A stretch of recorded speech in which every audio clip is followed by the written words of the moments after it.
Hello everyone, and welcome to the Litany of Catholic Martyrs for October 20th. Please pray as always for all those who had loved ones who were martyred on Easter Sunday in Sri Lanka.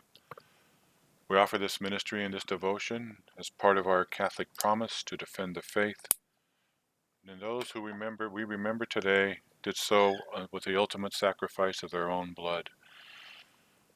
Through our baptism and through our confirmation, we are asked to do the same thing courageously, cheerfully, out of love for God and out of love for the Church and out of love for our fellow man, to set an example of who we are as Catholics. So these are the men, women, and children we honor today who did exactly that.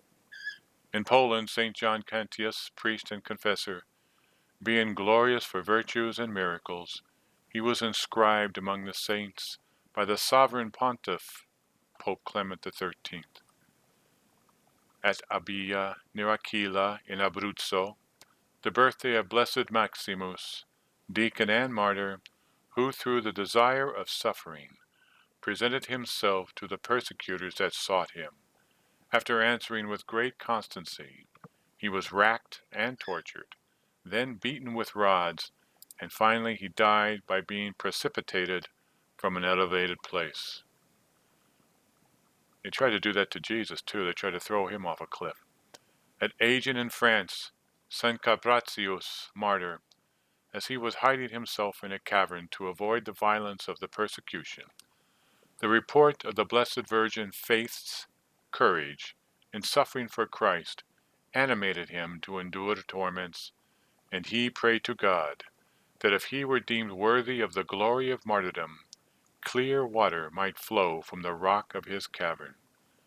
God, having granted his prayer, he went with confidence to the scene of combat, and after a valiant struggle, merited the palm of martyrdom under Maximian. At Antioch, St. Artemius, it's probably Artemius, imperial officer, although he had filled high stations in the army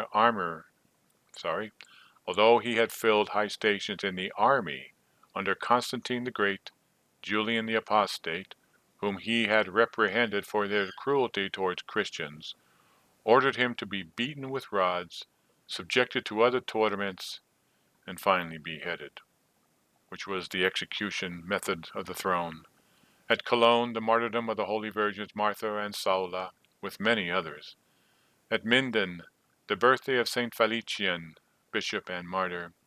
In Paris, the holy martyrs George, deacon, and Aurelius. In Portugal, of St. Irene, virgin and martyr. And finally, in the Diocese of Reims, St. Sindulphus, confessor. These are the men, women, and children that we honor today. As Catholics, we can do no less. May God bless us with the grace to do whatever is necessary if faced with a situation where we must defend the faith.